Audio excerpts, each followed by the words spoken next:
He walked hurriedly to a $1 million meeting. At the red light, he saw a beggar woman surrounded by 3 little girls. A detail in their faces made him relive memories of a lost love. Now he discovers that his past left 3 daughters without a father's support. But before we dive into the full story, let me know where you're watching from and what time it is. Now subscribe to the channel and let's get started. Andrew drummed his fingers on the back seat's leather upholstery, glancing for the 3rd time at his watch. A faint reflection of his own tense face stared back from the tinted window. His driver cut expertly between lanes, but the rush-hour traffic was stubborn. Andrew loosened his tie, trying to force himself to relax. He'd been up most of the night preparing documents for a critical real estate meeting, one that could shape the next decade of his career. Across the city, investors were waiting, and every passing minute felt like an eternity lost. A symphony of car horns erupted near the intersection ahead, where the red light was about to turn green. The driver sighed and threw an apologetic glance in the rearview mirror. Andrew gave a curt nod, feeling the weight of the day's expectations pressed down on him like an invisible hand on his shoulder. His phone buzzed at his side. The board's anxious text messages kept rolling in, each one pinging his nerves further. He picked it up, typed a quick reassurance that he would arrive soon, and stuffed it into his suit jacket's inner pocket. When the traffic abruptly halted again, Andrew jolted forward slightly. He leaned toward the window, scanning the street. This particular intersection was busy, with crowds weaving around parked cars, street vendors calling out about roasted peanuts and cheap phone accessories. He was used to this city's frantic pulse. After all, he had conquered this urban jungle with relentless determination. Yet, something outside snagged his attention. A woman standing by the curb, holding a small cardboard sign. Her posture spoke of exhaustion and resignation. Andrew frowned. People begging at intersections was not uncommon, but she looked oddly familiar. He couldn't see her face clearly yet, but the color of her hair, a vivid shade of red, jogged a distant memory buried beneath years of single-minded ambition. 3 small figures stood close to her, each no taller than her waist. Children, Andrew realized, pressing closer to the window. He felt a strange twinge in his chest as he noted their matching jackets, too thin for the cold morning. "Sir," his driver called softly, "is everything all right?" The man's tone was uncertain, unaccustomed to Andrew's silence. Andrew didn't answer. He was too busy peering at the woman's features. She turned slightly, and the bright, diffused daylight illuminated her face. It was like a door of memories blasting open. Lily. Even after all these years, he would know that face anywhere. An image of laughter in a small, cozy apartment flooded his mind. He hadn't thought of that time in ages. He'd buried it under business deals, networking dinners, and the steady climb to success. Now, seeing her here, hair pulled back in a messy bun, eyes downcast, pulled a cord deep inside him. Andrew swallowed. He tried to rationalize it. Maybe he was mistaken. Maybe this was just someone who looked like Lily. Then one of the children turned, and Andrew caught a glimpse of a tiny face with wide brown eyes. The shape of that nose, the expression, stirred a shiver in him. The traffic light changed to red once again, the queue of cars unmoving. Andrew realized his heart was pounding so loudly it nearly drowned out the horns. "Stop the car," he said hoarsely. The driver hesitated. "But sir, we're already late." "Stop the car," Andrew repeated with firmer resolve. Confusion flashed across the driver's face, but he obeyed. The black sedan shuddered to a standstill right by the curb. People outside stared, wondering why a sleek luxury car had pulled over so suddenly. Andrew's personal assistant, seated in the front, turned around, alarmed. "Andrew, we're cutting it close. The investors are—" Andrew pushed the door open and stepped out onto the busy sidewalk before the man could finish. A swirl of exhaust fumes and brisk morning air hit him. He could sense passers-by turning their heads to look at him. A tall, sharply dressed businessman stepping onto a street corner was a curiosity in this part of town. but Andrew only had eyes for the woman a few steps away. She hadn't noticed him yet. She was focusing on holding up the sign with shaky hands, her children clustered behind her. Suddenly a gust of wind made her sign flutter, and in that moment, she glanced up. Their eyes met. Recognition sparked like an electric current. Her mouth opened slightly, then clamped shut as a flush rose to her cheeks. The child nearest her noticed Andrew too, darting behind Lily's leg in sudden fear or caution. Andrew felt a lump forming in his throat. If this was really Lily, so much time had passed, time during which he'd never even dreamed she might be living on the streets. He forced his feet forward, bridging the gap between them. The clamor of the street blurred. He was only aware of Lily and those 3 small children. Lily. Her name emerged in a half-whisper. Her eyes flickered, brimming with emotions he couldn't decipher. One of the little girls clutched Lily's coat, peeking at Andrew. His heart clenched again. Those eyes. He couldn't deny the flicker of familiarity.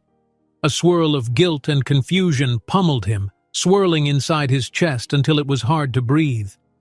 Lily looked older, thinner, and pale. Her eyes carried a weight of hardship and sorrow he'd never imagined. "Andrew," she said finally, voice trembling. She lowered the sign, which read simply, "Please help. 3 children to feed." He wondered how many times she'd held that sign up and how many people had walked right past without giving her a second glance. The thought felt like a punch in the gut. His personal assistant came up behind him, speaking in an urgent hush. "Sir, your meeting. We need to go now. They won't start without you for much longer." Andrew barely heard him. He took another step, each breath feeling like an eternity. "Lily, what's going on? The words jumbled in his mouth as he fought to articulate 1,000 questions at once. She lowered her gaze, looking embarrassed and self-conscious under the curious stares of onlookers. "We shouldn't do this here," she whispered. Her fingers went white-knuckled around the cardboard's edges. The children huddled close, suspecting something tense was unfolding. He nodded, blinking rapidly. "Come with me," he blurted, half an offer, half a command. Lily looked over his shoulder at the idling black sedan, unsure. People on the sidewalk had started slowing down, forming a loose ring of spectators. A few recognized Andrew's face from magazine covers and local news segments about real estate developments. The presence of a wealthy businessman conversing with a homeless mother intrigued them, but Andrew shut them out. He only had eyes for Lily and the strange, twisting feeling in his gut whenever he glanced at the children. Could it be? No, that was impossible. Or was it? "I can't just leave," Lily said softly, but there was an undercurrent of despair in her words. She shifted her weight and reached to tug at her daughter's coats. "They're all I have." Andrew's assistant tugged at his sleeve, reminding him with a desperate look that they had to move on. Andrew stood there, frozen between worlds, the corporate realm he'd so carefully constructed and this old life that had just roared back into view without warning. The children said nothing, but each of their gazes flicked uncertainly between Andrew and Lily.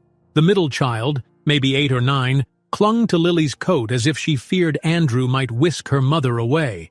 Andrew's pulse hammered. Every passing moment made him later for the meeting, but how could he walk away now? The pang of regret he felt was almost physical, as if an invisible thread bound him to this woman he once loved and the 3 innocent faces behind her. A surge of background noise startled him. From a nearby alley, 2 older men started shouting, complaining about Lily taking up space on the corner. They'd clearly been eyeing that very spot to peddle or beg themselves. One of them barked at Lily, telling her to move on if she wasn't bringing them anything.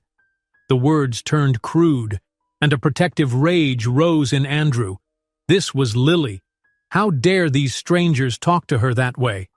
Before he could respond, Lily mumbled a shaky apology to the men, eyes lowered in humiliation. Andrew bristled, stepping between them to shield her, glaring at the men until they backed off, muttering curses under their breath.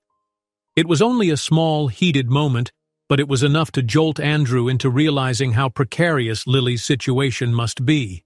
She didn't have the luxury of day-to-day safety, the confidence of a nice suit, or the promise of a stable roof overhead. He turned back to her, fresh concern etched in his features. "You," he began, but his voice faltered. "Tell me where you're staying." She avoided his eyes. "Different places," she said carefully. "Just for now." Andrew pressed a business card into her hand, ignoring the sideways glances from passing strangers. "Call me, please. I can help." He spoke carefully, aware that he had lost the right to speak with authority over her life. If you need anything, let me know." He tried to steady the tremor in his voice. Lily stared at the card without reading it, tension in every line of her body. The traffic light ahead turned green, and the flow of cars surged forward. His driver honked softly, urging him to return. Andrew's personal assistant gave one last desperate nod. Time was up. Lily's lips parted, her face a mixture of fear, resentment, and something that might have been longing.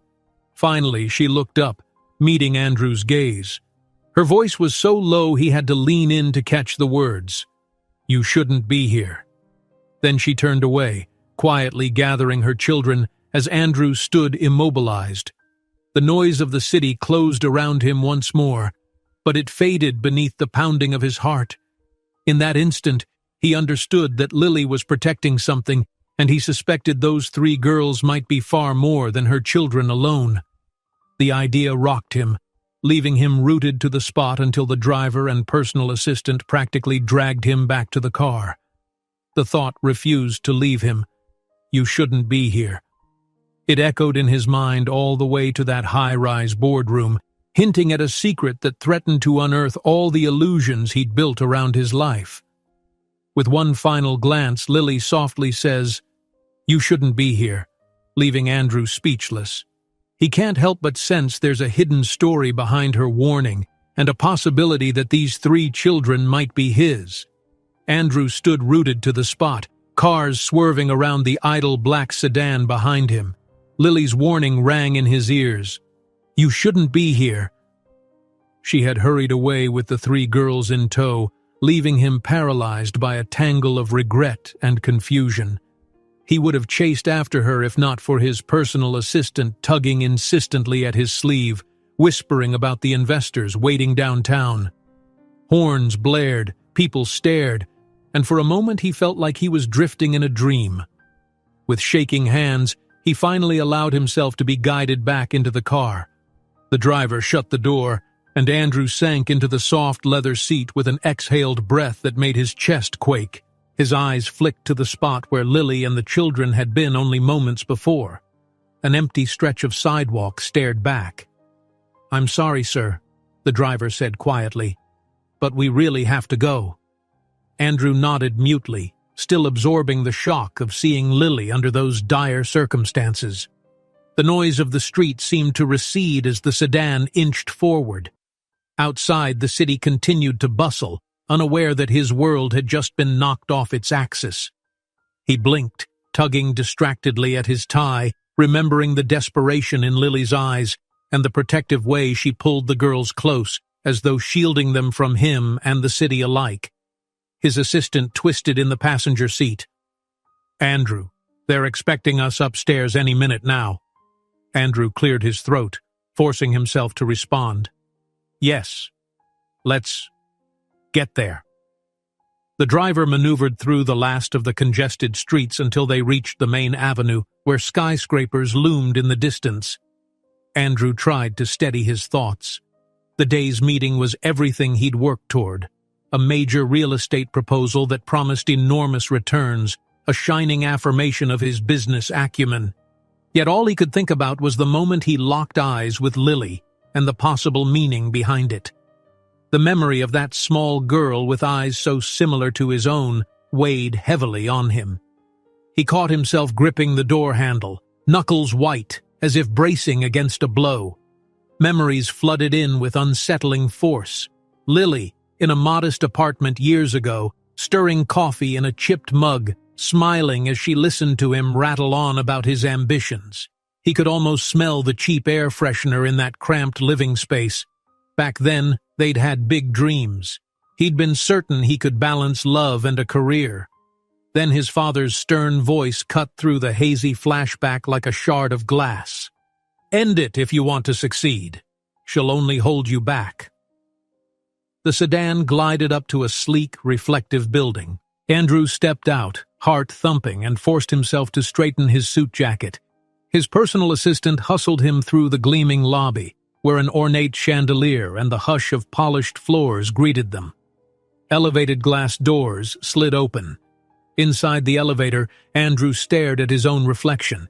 He barely recognized the man in the mirror, furrowed brow, anxious eyes, a tension stiffening his jaw.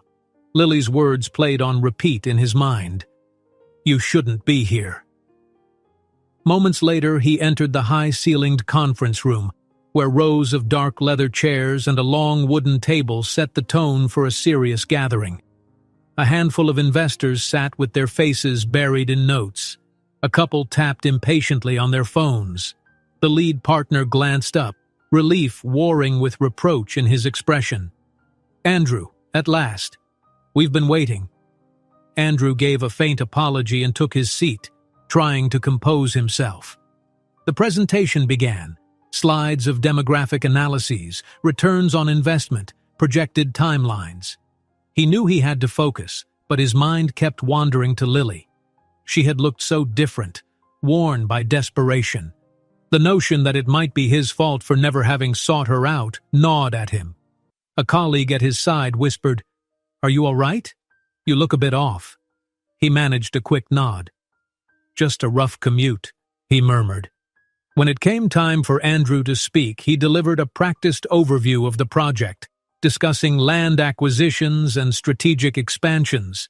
He heard his own voice from a distance, calm and certain, as though he were operating on autopilot. Internally, though, chaos reigned.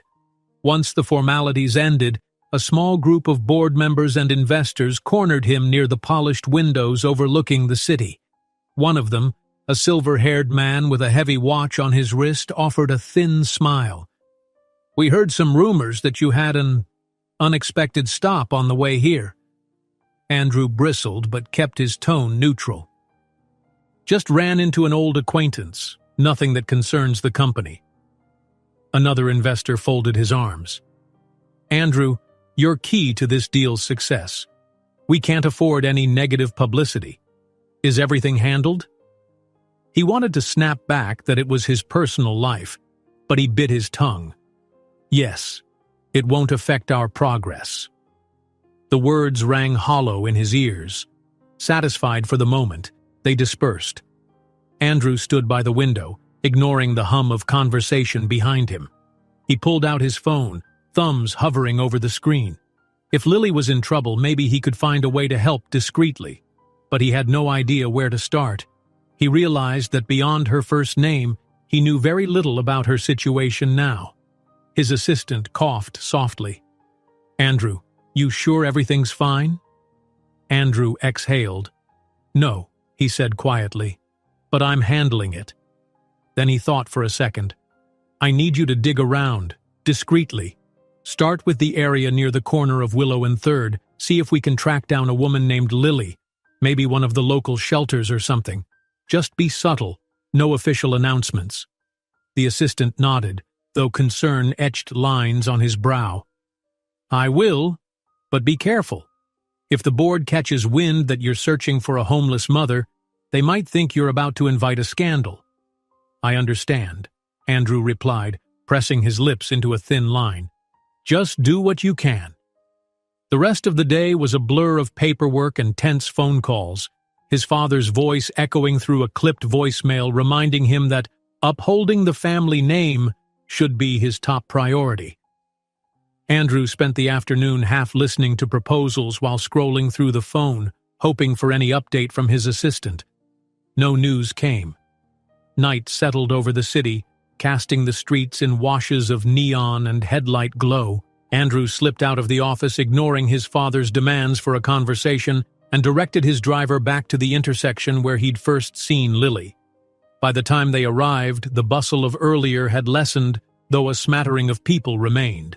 Street lights cast pale circles on the sidewalk, and the occasional car horn echoed in the distance. He stepped out onto the curb again, his heart pounding with anticipation. Perhaps Lily would be there, still trying to collect enough spare change to feed her girls. He wandered around the corner, scanning faces, stepping over discarded cups, wrappers, and soggy newspapers. The same sense of urgency he'd felt that morning returned, surging in his chest like a pulse. How could he have let her vanish a second time? Passers-by gave him quizzical looks as he paced back and forth. He noticed a teenage boy counting a few coins while perched on a blanket, a woman rummaging through a pile of clothes near a donation bin, and a weary security guard sipping coffee by a closed storefront. There was no sign of Lily or the 3 children. Andrew felt a wave of frustration. It had only been a matter of hours. How far could she have gone? Then he remembered the relief in Lily's eyes when she saw a chance to slip away.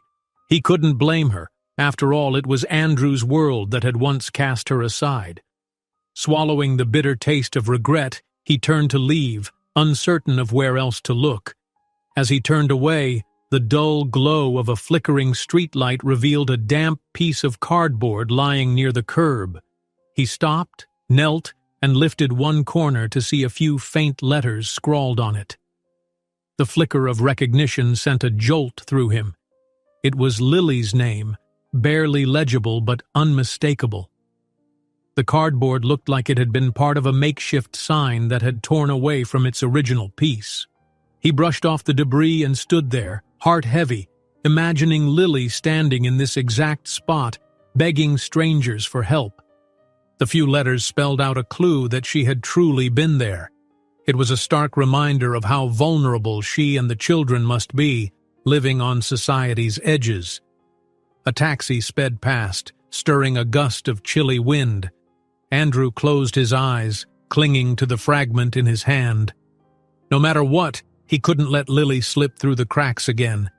He'd left her behind once before, even if unknowingly, and he refused to make the same mistake. With this tiny clue, he vowed to do everything in his power to find her and those 3 innocent faces that haunted him. At that moment, the doubt he'd been wrestling with all day shifted into determination. He refused to lose her a second time. This time, he would move mountains if he had to. He slipped the torn cardboard into his jacket pocket as the city lights shimmered overhead. Andrew spots a piece of torn cardboard near where Lily stood, with a faint scribble of her name. He picks it up, realizing it might be the only clue to finding her again. Andrew stood in his apartment's living room before dawn, phone in hand, eyes heavy from a sleepless night spent revisiting memories he thought he'd buried. The torn scrap of cardboard with Lily's name lay on the coffee table, an unmistakable reminder of how real she was and how urgent it felt to find her. City lights outside gradually shifted to the grayish glow of early morning, prompting him to take action before rush hour blanketed the streets. He scrolled through a list of local shelters, pressing call after call. Most places either had no record of someone named Lily or refused to disclose details. But after the 6th attempt, a tired voice on the other end paused. "Yeah, I remember a Lily," the man said. "Red hair, right? She came in a few nights ago with 3 kids. They couldn't stay long. We're pretty crowded." Andrew's heart rate quickened. "Do you know where she might have gone? Another shelter, maybe?" A pause. "There's a place a few blocks east that sometimes takes overflow families. I can't promise anything, but you can try." After jotting down the address, Andrew clicked off.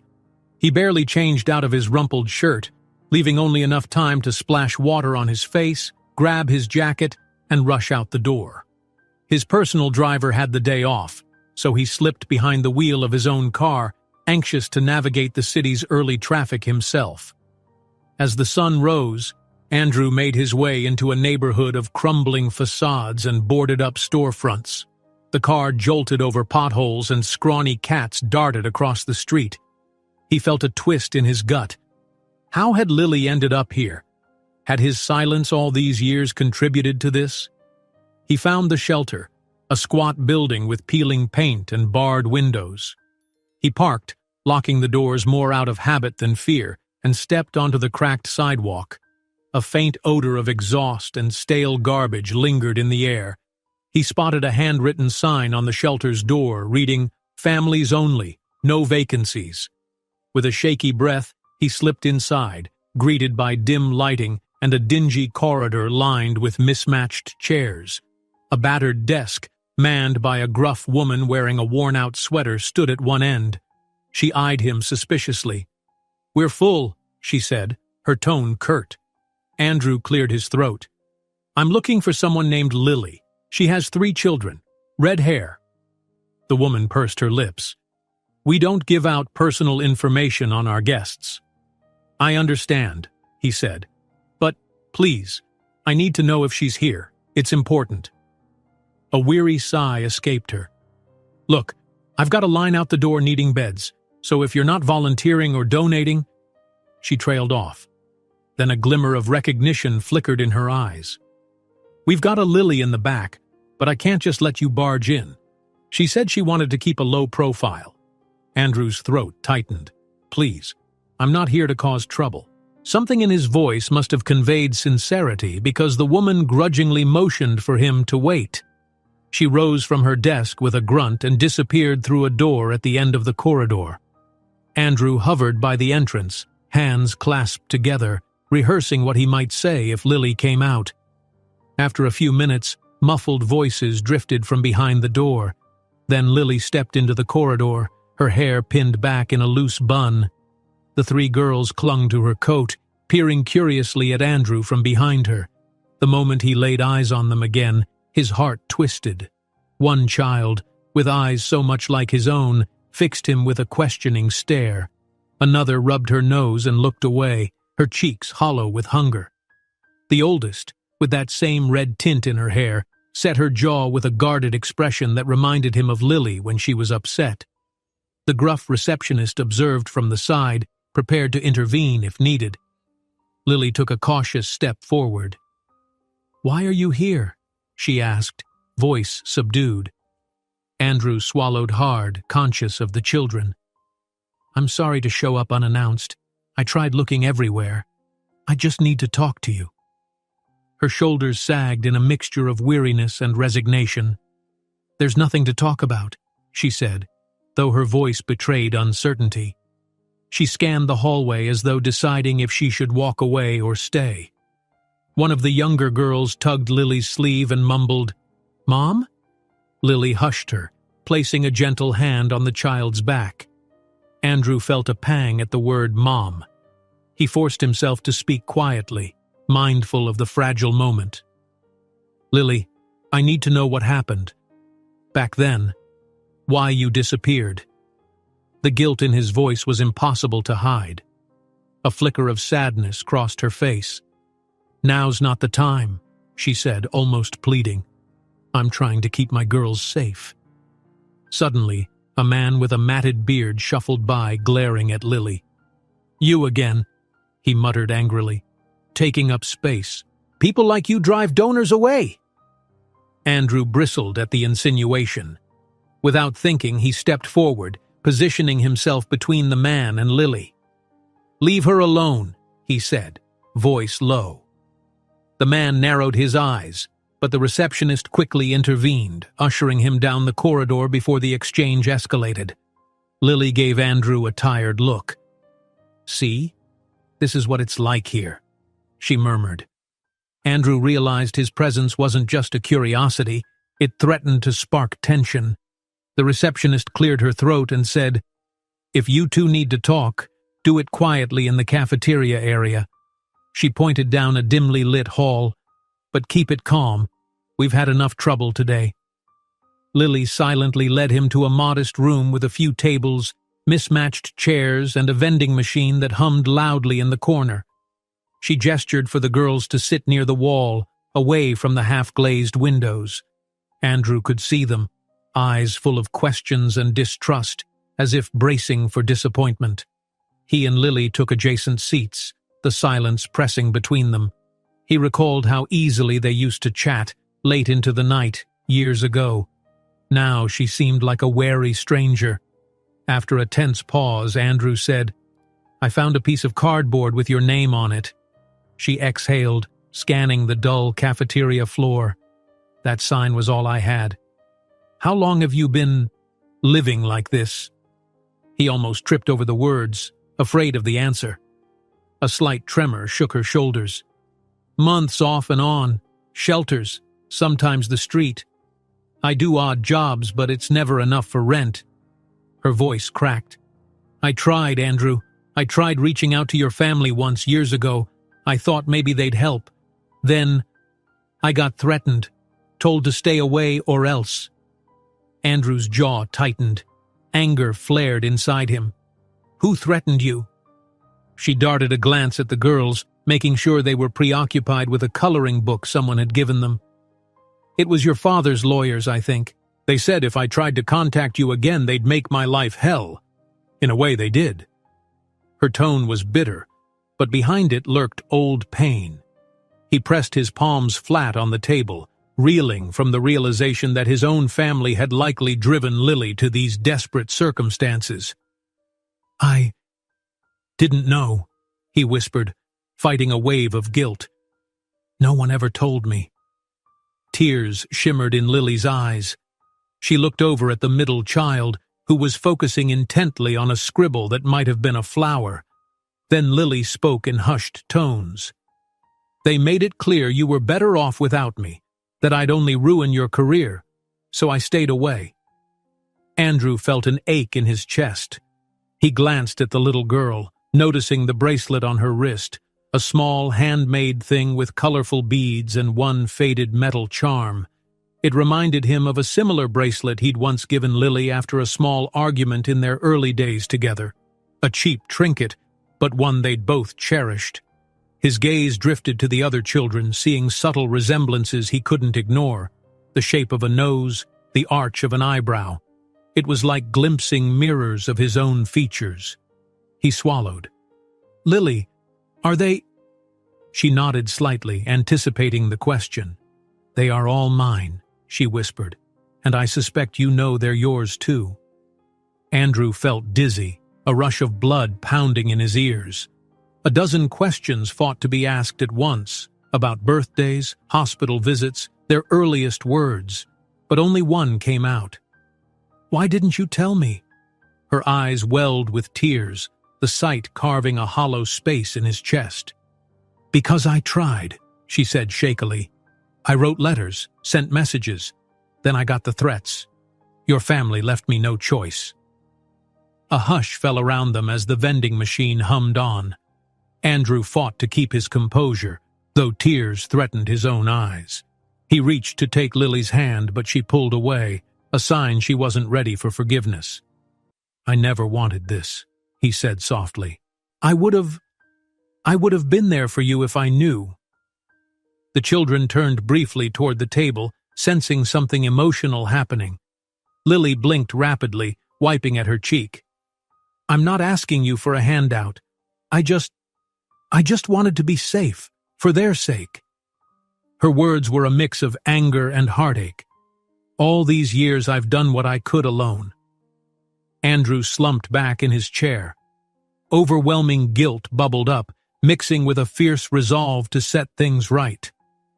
"Then I want to fix this now," he said. "Whatever it takes." She looked skeptically at him. "We'll see," she murmured, her defenses still up. "We can talk about next steps, but let me be clear. I don't need your pity." A tense silence followed. Andrew's eyes flicked to the girls again, noticing how the oldest one tugged protectively at her younger sister's sleeve, as if prepared to shield her from any disappointment. At last, Lily inhaled unsteadily, staring at the floor. Slowly, she turned to meet Andrew's gaze, tears spilling over. Her voice trembled. "Yes, they're yours," she said, the final confirmation that no amount of denial could undo. A tearful Lily finally looks Andrew in the eyes, whispering, "Yes, they're yours." igniting Andrew's blend of relief, shock, and overwhelming guilt. Andrew could only stare at Lily, each breath feeling heavier than the last. Her words, "Yes, they're yours," echoed in his mind, accompanied by the hushed sound of children's crayons scratching paper in the corner. The three girls huddled together, glancing in their mother's direction, clueless about the storm raging in Andrew's thoughts. Relief, guilt, worry. He couldn't decide which emotion reigned supreme. He found himself stammering an apology, though he barely registered his own voice. "I'm sorry I didn't know sooner," he began, feeling the inadequacy of the phrase. How could it capture the years Lily and the children had spent struggling without him? Lily's eyes flickered. She appeared drained, her voice tight. "We've managed this long," she said, an edge to her tone. "But it hasn't been easy." He could see a small tremor in her hands, could sense the layers of resentment, hurt, and exhaustion roiling beneath her calm front. Struggling with the tsunami of shame swelling within him, Andrew wanted to do something immediate and tangible. "Let me fix this," he blurted, voice thick with urgency. "I can help you financially right now. We can get you out of here." Lily's shoulders tensed. "Don't say it like that," she snapped softly. "They aren't some problem you can fix with money. They need you. To be a father." Andrew flinched at the mild rebuke. He'd spent years learning that money talked loudest, money solved obstacles, money elevated him. Yet the look in Lily's eyes scolded him for believing that a loan could solve everything. He took a shaky breath. "Look, money is what I know," he admitted, forcing himself to meet her gaze. "I've built my life on it, maybe too much. I just want you safe. I don't want you or our daughters." The word felt both exhilarating and terrifying. To live in a place like this. Her gaze hardened. "Don't insult this place," she said quietly, glancing at the shabby walls and mismatched chairs around them. "It's all we've had, off and on. At least they gave us a roof when no one else would." He felt the sting of her words. "I didn't mean—" She held up a hand to stop him. The children shifted, noticing the tension, and Lily rose abruptly. She took a moment to collect herself, then motioned for the girls to gather their few belongings. With weary acceptance, she said, "I'm not staying here any longer, but not because you said so. The manager already told me we need to leave soon, to make room for others. That's how these shelters work." Andrew stood, almost toppling his chair in his rush. He tried to follow Lily as she headed down the hallway, but the shelter manager gently pressed a hand against his chest. The woman's wrinkled eyes shone with understanding. "She's proud," the manager said, "and it's kept her going. If you care about them, you better respect that." He gave the manager a short nod before weaving around her. Outside, dawn had shifted into a pale gray sky and a soft drizzle descended on the uneven sidewalk. Lily opened a worn umbrella, ushering her girls beneath it. Andrew jogged the few steps to catch up, letting a cold raindrop splash against his neck. A passing car splattered a small puddle, but Lily hardly reacted. She marched forward, strong and guarded, the kids flanking her on both sides. "Lily," he called, "let me drive you somewhere." She hesitated for a split second, turning slightly. "We don't need—" "Just somewhere safe," he pleaded, stepping into her line of sight. "Please, it's raining. You're all tired." His voice dropped. "I can at least offer that, can't I?" Before Lily could respond, one of the girls, perhaps the shyest, peered up at Andrew with wide, uncertain eyes. The child reached out tentatively, lightly brushing the shiny cufflink at Andrew's wrist. She seemed fascinated by its gleam, her tiny finger tracing the edge. Andrew's heart twisted at the innocence of her gesture. Despite all the frustration in Lily's face, this small hand on his sleeve reminded him of the real heart of the matter. These were his children, and they had suffered enough uncertainty. Watching her daughter's curiosity, Lily's shoulders softened, if only a little. She hesitated, then murmured, "Fine, but this is just a ride." Andrew nodded, relief rushing through him. His car was parked a block away, near where chipped paint flaked off old lampposts. As they approached, the drizzle picked up, turning into a steady rain.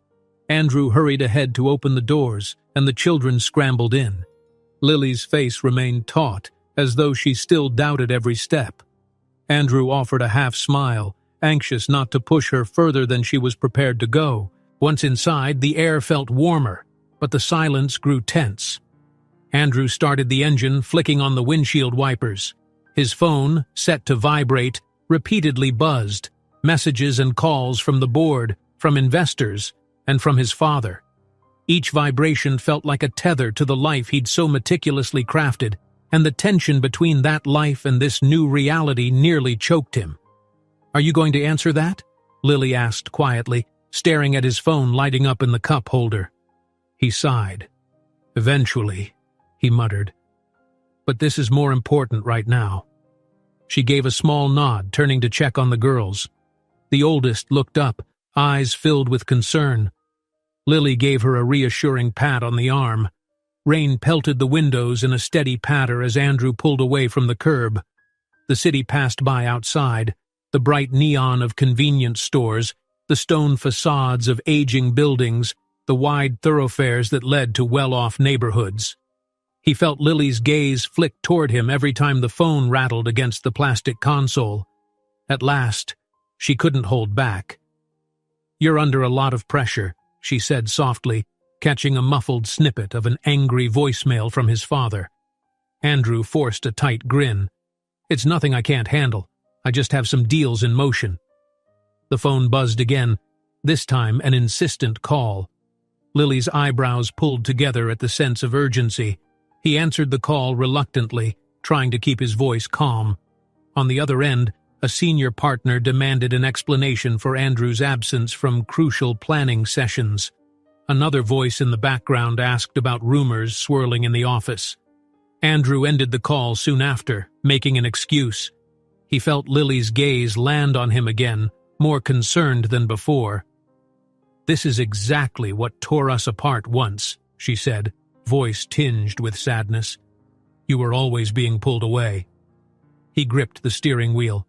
"I know, but I'm not letting that happen again." The children glanced up, studying the tension between them. Andrew inhaled, trying to center himself. "Look," he said gently, "I want to help you find a safe place to stay. At least for a little while, somewhere better than a shelter or the streets." Lily's expression tightened again, suspicion creeping back in. "I won't be a prisoner in some fancy hotel room. I can't live in your world like that." He almost laughed, though without humor. "I'm not suggesting a 5-star suite. There's a short-term rental I know of. Private. Nobody to disturb you. Just a safe roof over your heads. No cameras, no front desk gossip." The children exchanged glances in the back seat, trying to piece together the tension. One whispered something to Lily. Andrew only caught a gentle, "Is he nice?" drifting to his ears. That question cut into him like a knife. He realized how much these girls must wonder about the tall, frazzled man claiming to be their father. He tried to smile gently at them in the rearview mirror. "I promise I'm nice," he said awkwardly, unsure if they even believed him. Lily tapped her foot, silent. Andrew nearly missed the exit to the highway ramp as he looked back at them, forcing him to jerk the wheel slightly. Horns blared behind him. "Eyes on the road," Lily said sharply, fear flaring in her voice as she protected the children by reflex. "Sorry," he muttered, cheeks burning. He refocused on the drive, the tension in the car thick enough to stifle any easy conversation. Finally, they pulled onto an elegant boulevard lined with modern high-rises and neatly trimmed hedges.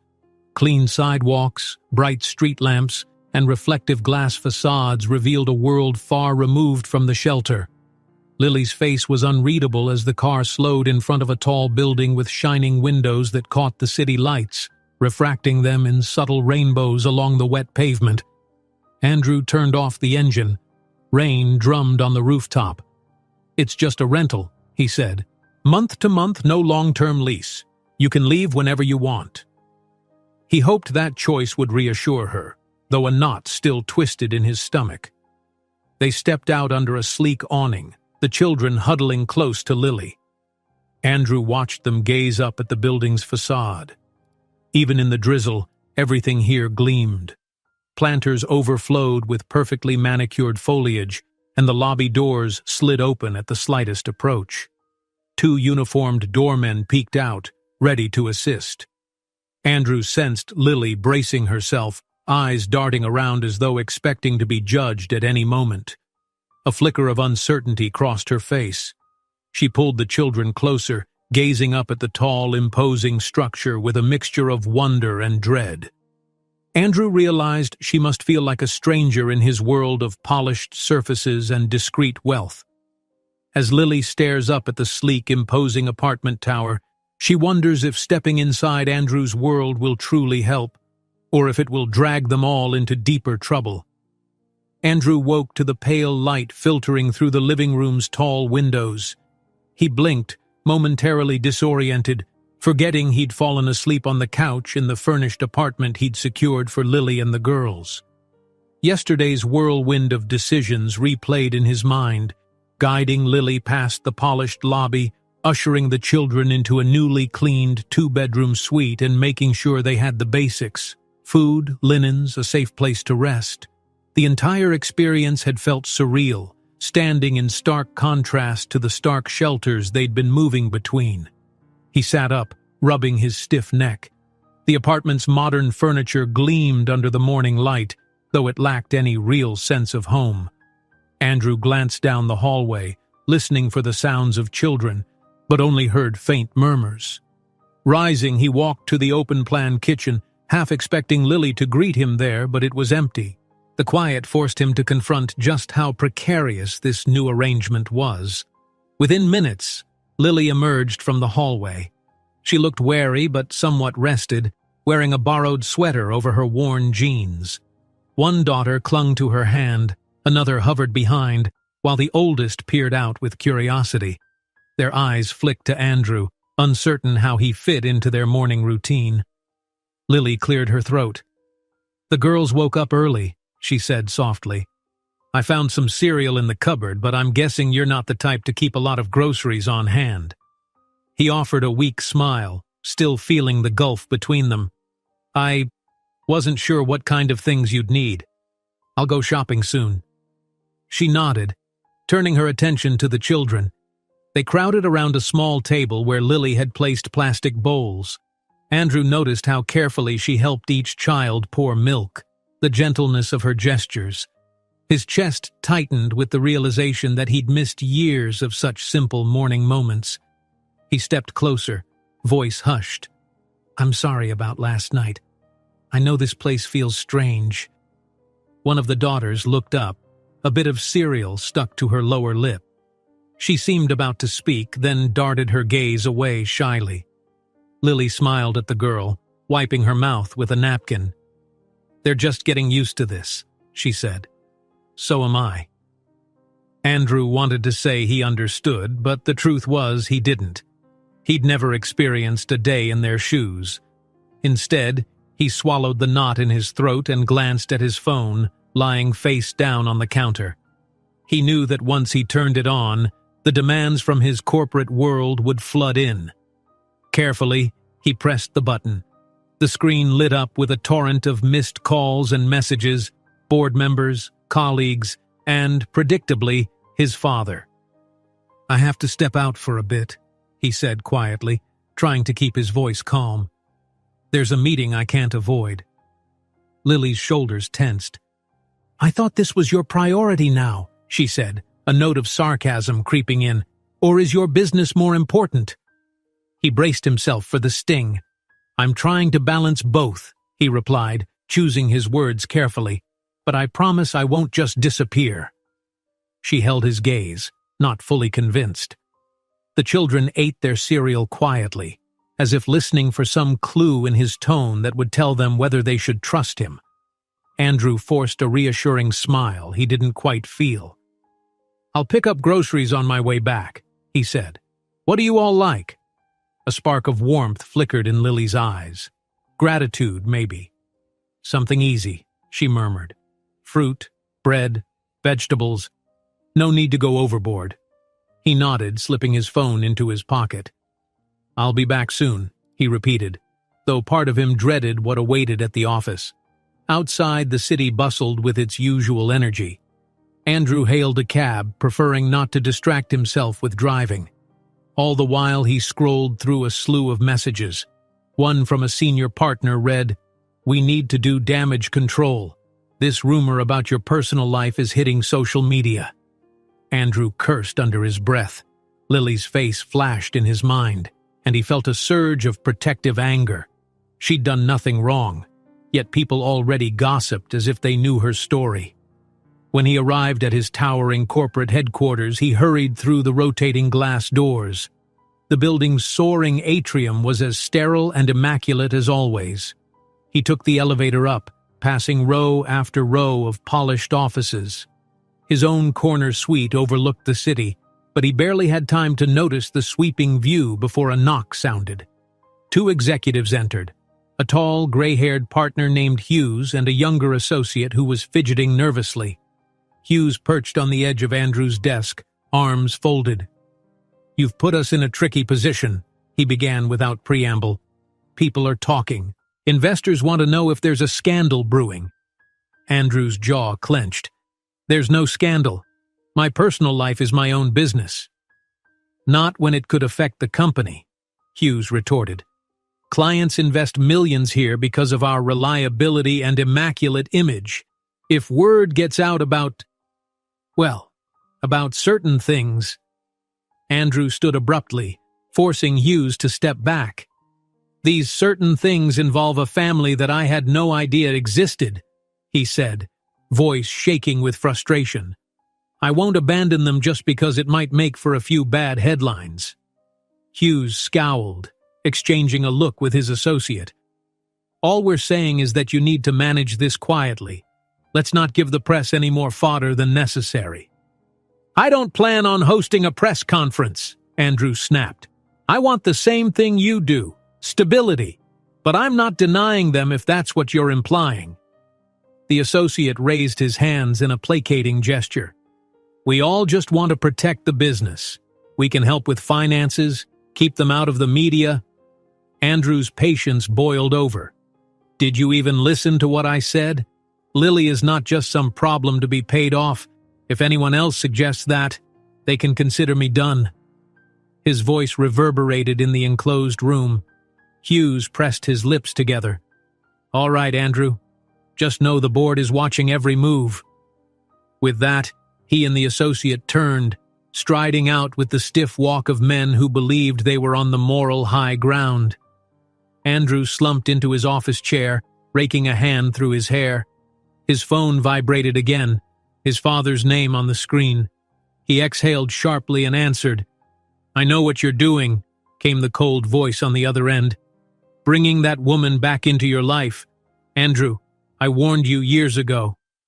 Andrew's grip on the phone tightened. "I never asked you to interfere in my relationships. Lily told me everything, about the threats, the payoffs. How could you do that to her?" A silence crackled over the line, then his father's voice returned, dripping with condescension. "It was necessary. We couldn't afford distractions when you were on the cusp of success. I won't apologize for protecting this family." Andrew felt a surge of fury.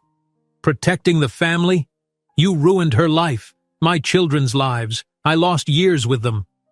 So now you're going to ruin your own career just to play hero?" his father scoffed. "I'm telling you, cut ties with her again. It's a mistake to keep them around." Andrew closed his eyes, letting out a trembling breath. "I'm not repeating that mistake," he said quietly. "Not now. Not ever." His father let out a bitter laugh. "Don't say I didn't warn you when this all comes crashing down." The call ended abruptly. Andrew sat in numb silence for several moments, fury and guilt wrestling in his gut. Shaking off his anger, he grabbed his briefcase and left the office without a word to anyone. The pitying or curious glances from his colleagues burned holes in his back as he walked down the hallway. He needed to get out, to see Lily and the girls, to remind himself why he was fighting this fight. Driving back to the apartment, Andrew forced himself to calm down. He arrived at the high-rise, picked up a cart of groceries from the trunk, and took the elevator to the apartment. Once inside, he heard soft voices in the living area. Lily was sitting on a rug, leaning over a few picture books in front of the children. She was teaching them reading exercises, guiding their fingers along printed letters. All three girls stared eagerly at the pages, trying to sound out words. A warmth spread in Andrew's chest. The mundane moment felt more valuable than anything he'd done all day. He quietly set the groceries on the kitchen counter, not wanting to interrupt. Lily glanced over, her eyes cautious but kinder than before.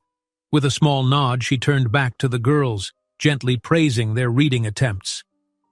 Andrew stood there, heart swelling with a mix of gratitude and regret for all the moments he had missed. For the first time, he felt like a father witnessing an ordinary, beautiful moment of family life. He caught Lily's eye again as she sent the children off to wash their hands. She mouthed the words, "Thank you," and though it was silent, he sensed the sincerity behind it. Andrew was about to respond when his phone chirped with a new text message.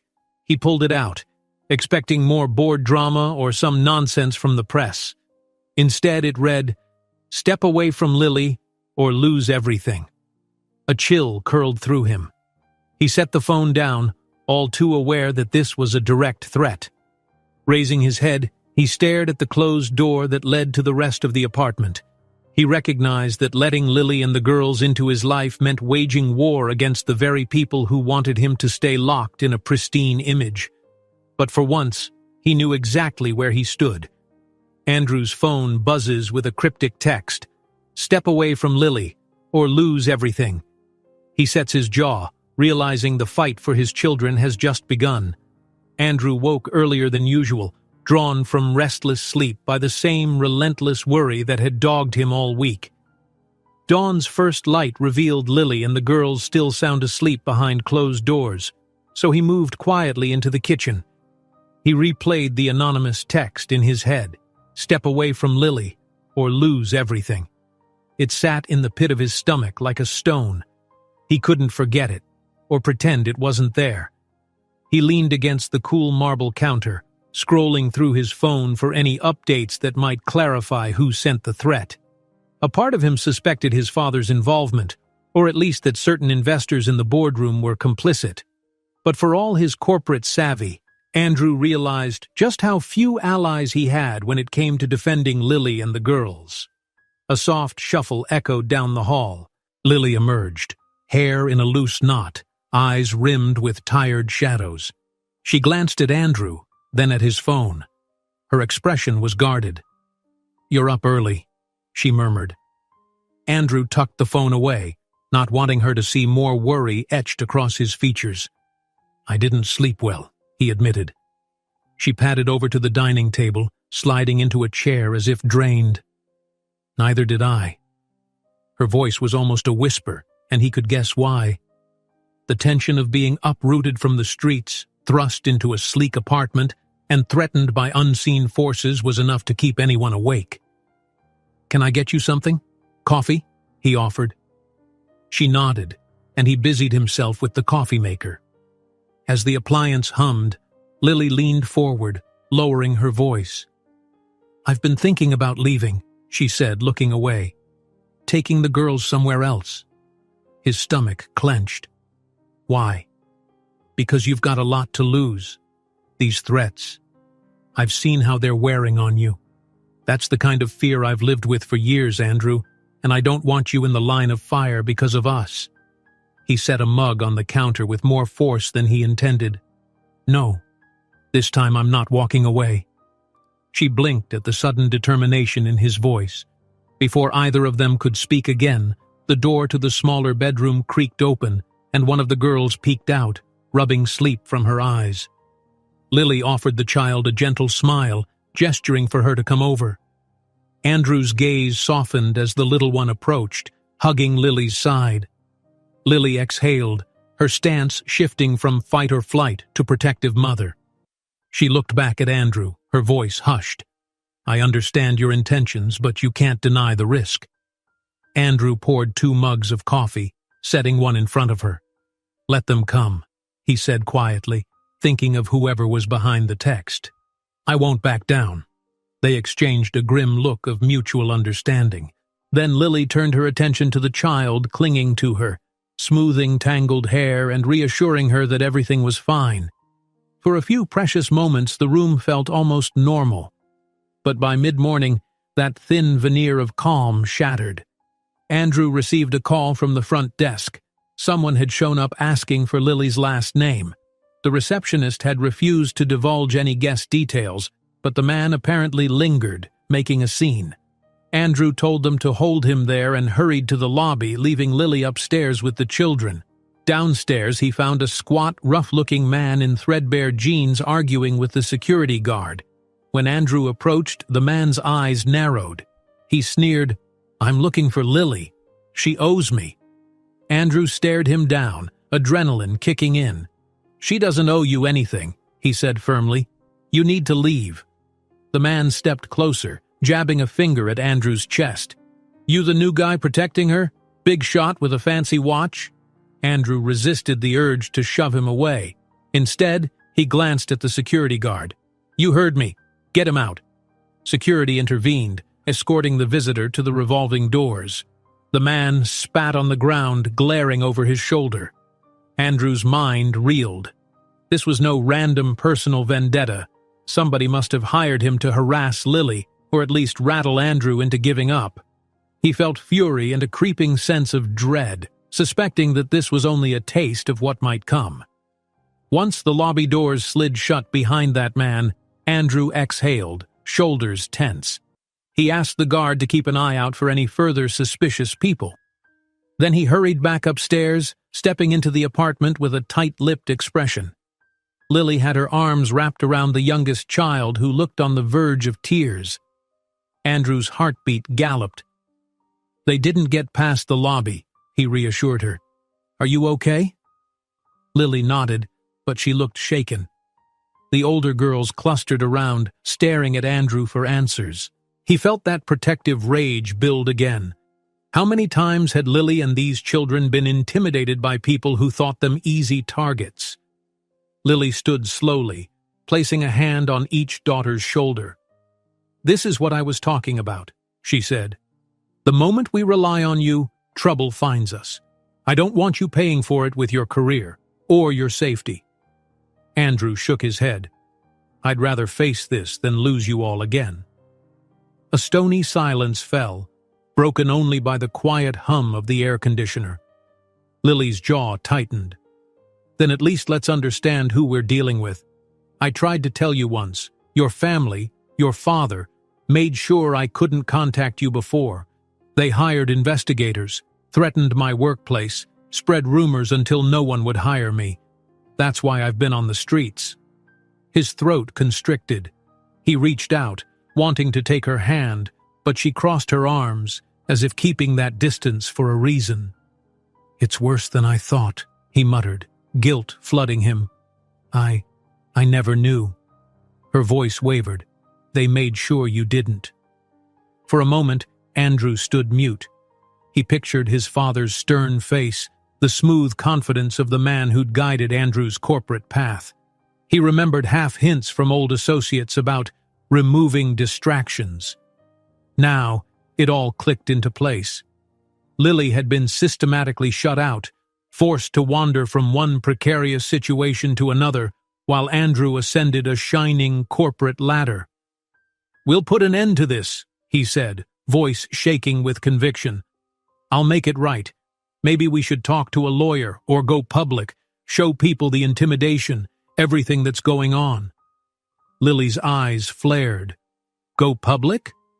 She glanced at the children cowering behind her. "You think a media circus is what they need?" He took a step back, understanding her fear. "You're right.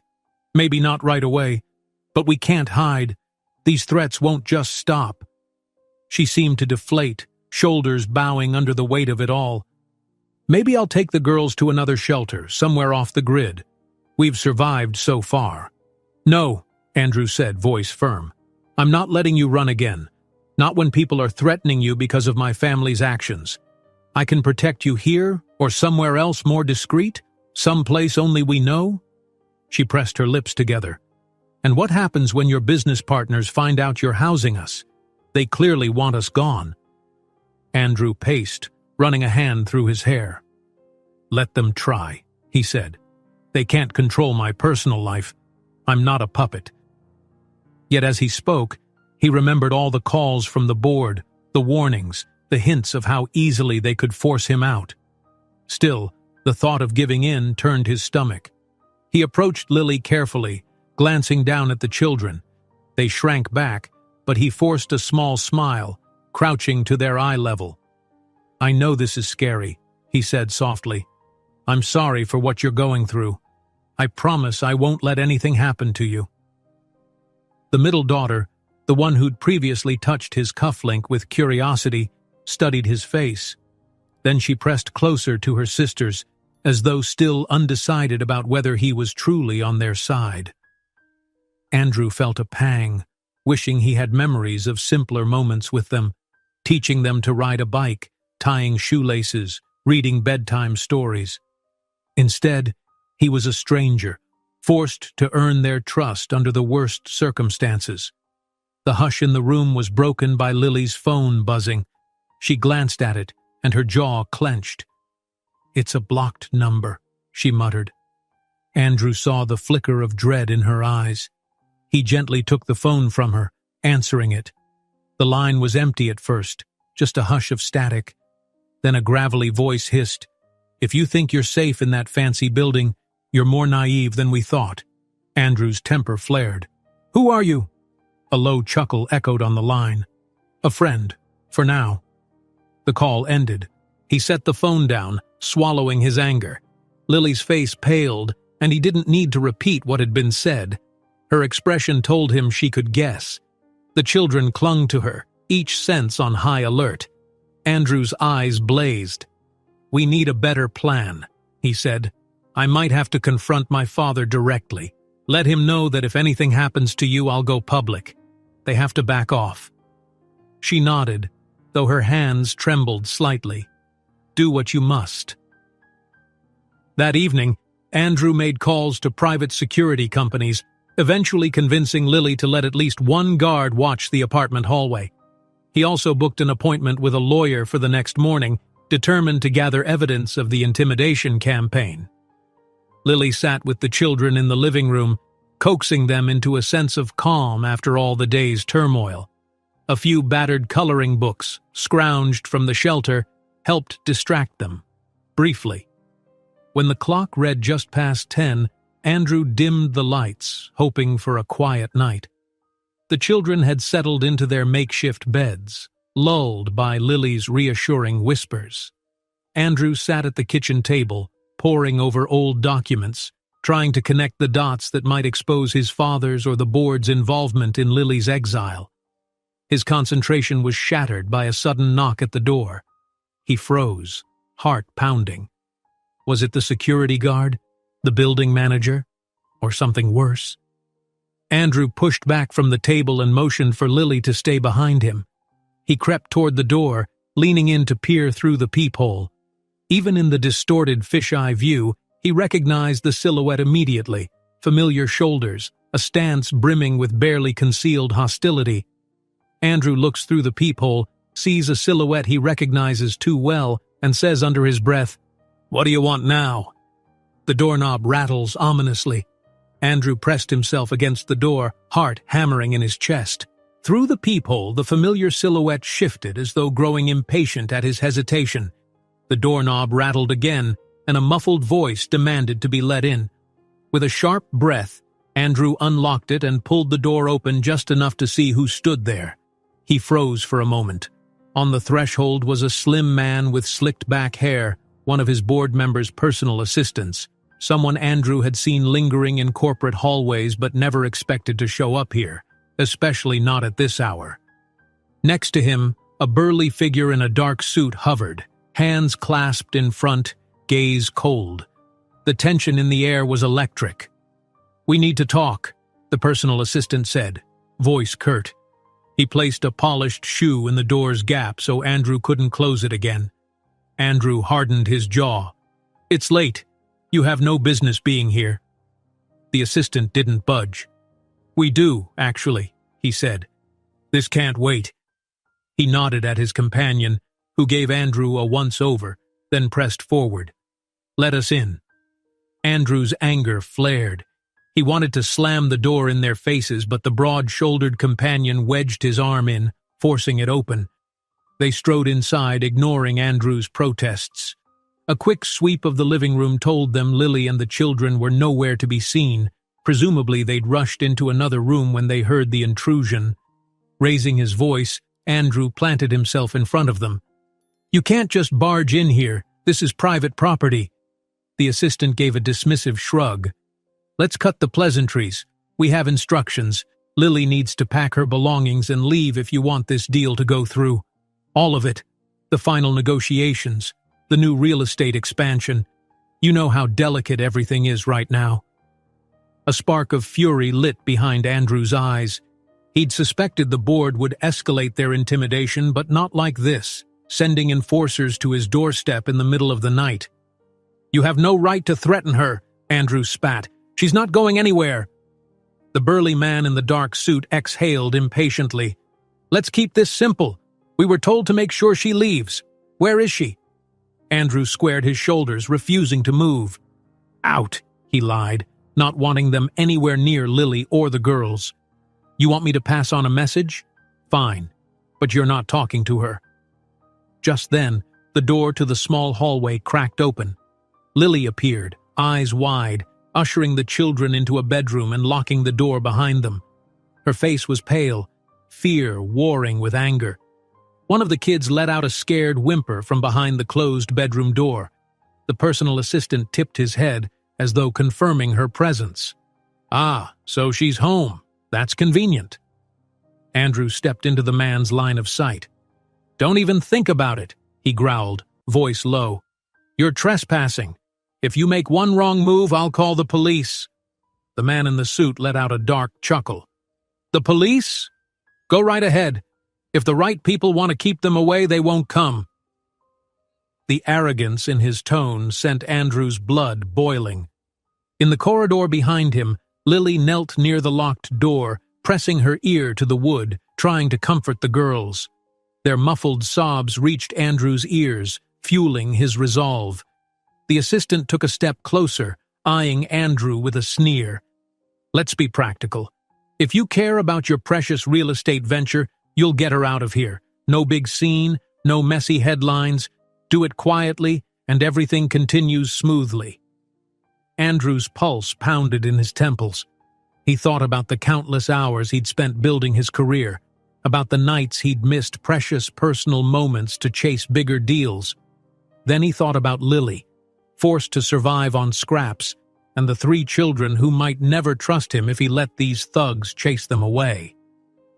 "No," Andrew said, voice vibrating with barely contained rage. "I won't abandon them.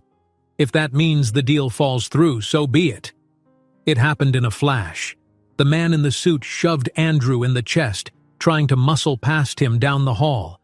Andrew stumbled back a step, then slammed his shoulder forward, blocking him. The man tried again, sending Andrew reeling against a side table. A ceramic lamp toppled with a crash, making Lily and the girls cry out.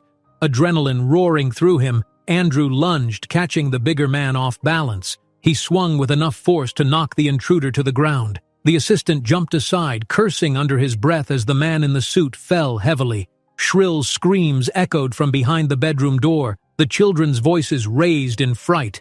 Lily could be heard murmuring frantic reassurances. "It's okay! It's okay! Stay behind me!" though her own tone quivered with fear. Andrew stood over the man on the floor, breathing hard, fists clenched. He'd never been the type to resort to violence, but seeing these goons break into his home had tipped him over the edge. "Get out!" he roared. "Before I do call the police!" Slowly, the man in the suit staggered up, massaging his jaw. He shot Andrew a venomous glare. "You'll regret that," he snarled. Andrew stabbed his phone's keypad, pulling up the emergency number on the screen. "Oh, I regret a lot of things, but this isn't one of them." The assistant intervened, tugging his companion's sleeve. "Enough. We made our point." He turned to Andrew, face like stone. "You're making a big mistake. You don't understand the forces at play here. The board, the investors, they all want this resolved. You won't win." Andrew held the phone out as a silent threat, thumb hovering over the call button. "I won't let you or anyone else scare me into turning my back on Lily." The intruders retreated, though their parting expressions promised escalation. The moment the door slammed behind them, Andrew felt the room spin with the echoes of his own anger and the children's frightened cries. His hands shook, the rush of adrenaline leaving him dizzy. He rushed to the bedroom door, knocking softly. "Lily, it's okay now. They're gone." Seconds later, the lock clicked. Lily opened the door. The children huddled behind her, tears staining their cheeks. The youngest wouldn't let go of Lily's shirt. Andrew's heart wrenched. He yearned to soothe them, but they remained wary, so he just moved aside to give them space. "I'm so sorry," he whispered. "I should have kept them out." "It's not your fault," Lily said shakily. "They're the ones terrorizing us." She guided the children to the living room, where Andrew began picking up shards of the broken lamp, feeling the weight of how badly things had escalated. Once the kids were calmer, settled with a handful of coloring pencils that Lily produced from a small pack, Andrew called the building's security office, demanding to know how two men had waltzed straight to his door. The guard on duty stumbled over excuses, claiming no knowledge. Andrew pressed further, but the man's responses were vague and unconvincing. Eventually, Andrew hung up with a bitter sense that money and power had made possible yet another intrusion. He stood by the window, staring at the sparkling city lights. The once comforting skyline now felt menacing, a labyrinth of hidden agendas. The reality was undeniable, a coordinated effort by his father, by certain board members or both, aimed to drive Lily and the children away from him. Lily approached quietly. Her eyes were red, not just from tears, but from exhaustion. "I never wanted this," she said, voice wavering. "I'm sorry you have to fight them for our sake." Andrew turned, placing a tentative hand on her shoulder. "Don't apologize," he said, fierce conviction in his tone. "I should have been fighting for you a long time ago. The scandal doesn't matter. The real estate deal doesn't matter. I'm done letting them dictate my life." She regarded him with a mix of gratitude and lingering fear. Still, a spark of determination shone through. "You're risking your whole future," she murmured. "You know that, right?" "I know." He paused, swallowing around the lump in his throat. "And it's a price I'm willing to pay." A fragile silence settled, broken only by the rustle of colored paper in the corner. Lily gave Andrew a small nod. Then she turned to go check on the children. He followed at a distance, watching her kneel beside them, offering quiet reassurances. In that moment, the contrast between this upscale apartment and the harsh shelter hallways they'd once inhabited struck him deeply. Here, they had a plush bathroom, hot water on demand, clean towels. The girls had never known such simple comforts until now. Later that night, after Lily coaxed the children to brush their teeth and settle on makeshift beds, Andrew stood in the hall, watching her. A wave of regret washed over him for all the bedtime routines he'd missed. He clenched his fists, determined to reclaim whatever days they still had ahead. As she came out of the bathroom, Lily glanced at him. Her eyes were weary, but her voice was sure. "It's not over yet. You realize that?" Andrew nodded slowly, gaze flicking to the half-open bedroom door where the children slept. "They tried to erase you from my life," he murmured, anger and protectiveness flaring in equal measure. "And now they're coming for our children." Andrew felt the weight of his own words echo through the quiet hallway. "They tried to erase you from my life, and now they're coming for our children." The statement clung to the air like a storm cloud, heavy with meaning. Lily looked at him, her eyes reflecting both fear and resilience. The apartment was still, as if sharing in the gravity of that moment. By early morning, Andrew's resolve crystallized into a plan. He paced the living room, phone in hand, making a series of urgent calls to media contacts he had accumulated over the years. It was risky, but he saw no other way. Every time he looked at the three girls who had just managed a few hours of uneasy sleep, he felt his determination harden. If the people behind these threats thought they could frighten him into submission, they were about to discover how wrong they were. When Lily emerged from the bedroom, eyes swollen from lack of rest, Andrew braced himself for her reaction to his idea. She sank into a chair, the tension evident in her posture. "You've been on the phone since dawn," she said softly. "What are you up to?" He took a deep breath. "I'm holding a press conference," he replied. "I can't keep this hidden. They're trying to intimidate you, us, in the shadows. If we expose them in the light, it might force them to back off." Lily's face fell. "But we've been trying not to draw attention, especially with the children. The media can be vicious. They'll dig into my past, put us on display.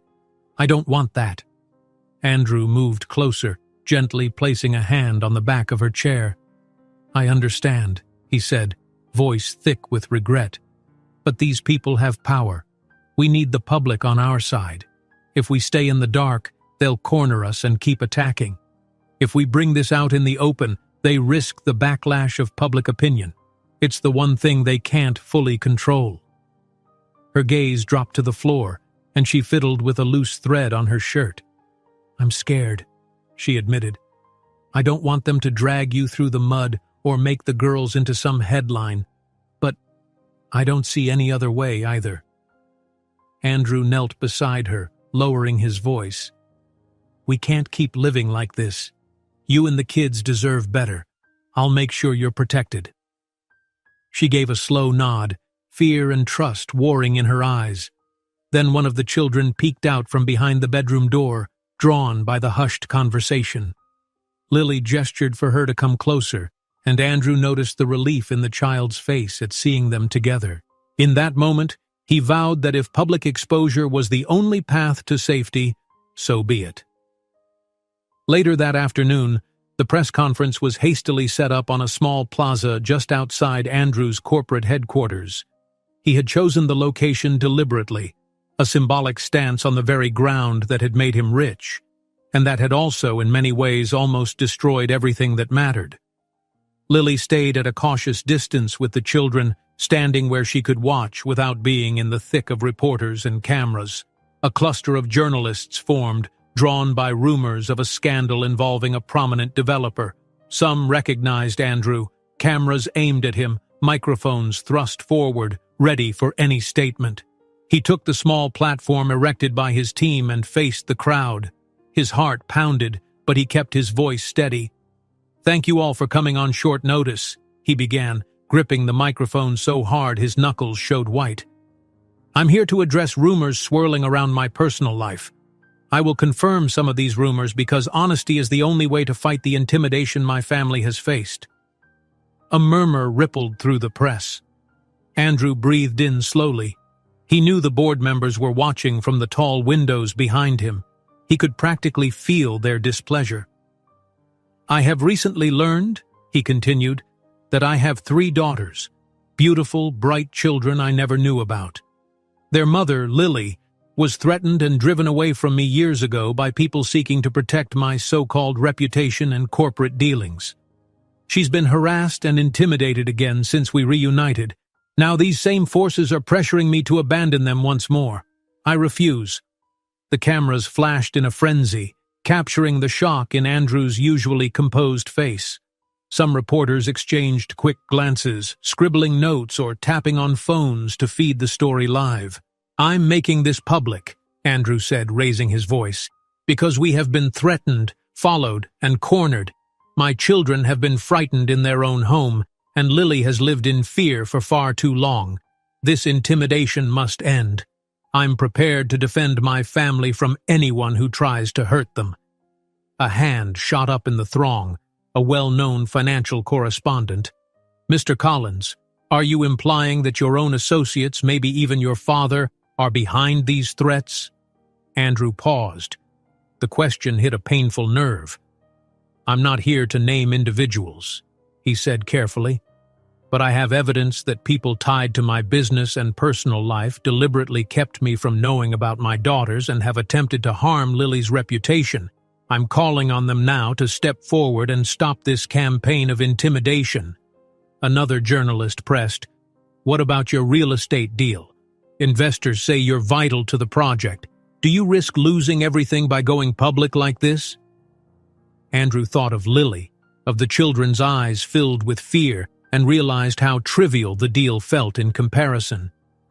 I would rather lose every business deal than lose my family, he answered, voice thick with emotion. Money can be regained.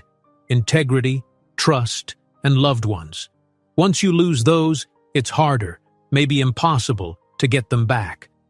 The small plaza erupted in a swirl of flash photography and shouted follow-up questions. Just then, Andrew's father appeared, pushing through the crowd toward the makeshift podium. Several cameras pivoted to capture his stern expression. Andrew braced himself. His father climbed the steps, ignoring the journalists who clamored for a statement. He locked eyes with Andrew, voice low enough that only Andrew could hear. You're destroying everything we built. You realize that, don't you? Andrew's reply was equally quiet. I'm saving what's left of my conscience. Let me do this. His father glared, stepping forward to snatch the microphone. This is a private family matter. My son is confused. The rumors are exaggerated, and we urge the press to respect our privacy. Andrew cut him off, placing a firm hand on the mic. I'm not confused, and I stand by every word I've said. The intimidation stops now. A hush fell, the crowd sensing a personal standoff. Andrew's father gave a dismissive laugh, then turned away, leaving the platform with a swirl of tension following him. The cameras pivoted between Andrew and his father, capturing every second of the bitter scene. Some in the audience whispered that they'd never seen such a public rift in a prominent family. When Andrew stepped down, he realized his hands were shaking. Lily hovered at the edge of the plaza, the children behind her, each clinging to her coat. The moment their eyes met, he knew he'd done the right thing. Wordlessly, she gathered her courage and approached. The cameras snapped again, fueling the onlookers' curiosity. Reporters instantly redirected their attention, flooding Lily with questions about her past, her relationship with Andrew, and the reason for the threats. She shielded the children behind her, her face resolute but nervous. Andrew intervened, holding up a hand. That's enough, he said firmly. You have what you came for. Let Lily be. Some journalists backed off, while others lingered, aiming microphones, hoping for that final emotional quote. Andrew and Lily maneuvered the children through the crowd, heading toward a waiting car. The sudden swirl of well-wishers and cynics was dizzying. Some bystanders applauded Andrew for taking a stand, while others sneered or muttered that it was a PR stunt. Lily's eyes flicked to him anxiously once they reached the car. Do you really think this will help? She asked over the engine's hum. Or will they just come after us harder? Andrew drummed his fingers on the steering wheel, conflict swirling in his mind. I'm not sure, he admitted honestly. We might face more trouble. But now, if something happens, it'll be in public view. They can't hide behind closed doors the way they could before. She gave a small nod, turning to check on the children. They were wide-eyed from the chaotic press conference, uncertain whether to be relieved or frightened. Andrew pulled away, merging into traffic while Lily murmured reassurance, telling the girls that everything was going to be okay. He only hoped she was right. After dropping Lily and the children off at the apartment under the care of a newly hired security guard, Andrew left for a short drive to clear his head. He ended up parking near a quiet spot with a view of the river. There, he breathed in the crisp air, trying to collect himself. His phone buzzed, more texts, a few missed calls. He scanned them briefly, ignoring the board's outraged messages. One text caught his eye. It was from an unrecognized number. It read, "You think a press conference is enough to stop us? You're playing with fire." Andrew's pulse thrummed with a mix of anger and dread. Clearly, the confrontation was only beginning. Just then, a journalist he recognized approached. She was young, wearing a worn coat, carrying a notepad. Spotting Andrew alone, she hurried over, breath hitching in the cool breeze. "Mr. Collins, I've been following your story. Off the record. I think you're brave to speak up." Andrew opened his mouth to thank her, but she cut him off, voice dropping. "They're not done. Someone behind the scenes has deeper pockets and a bigger grudge than you think."